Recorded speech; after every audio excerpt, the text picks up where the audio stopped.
If you want to use voice typing on POCO F8 Pro or POCO F8 Ultra, what you need to do is you need to go to Settings.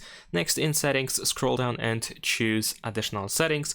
After that, you should be able to find Languages and Input, and then we can go to Manage Keyboards, and we're gonna tap on Gboard.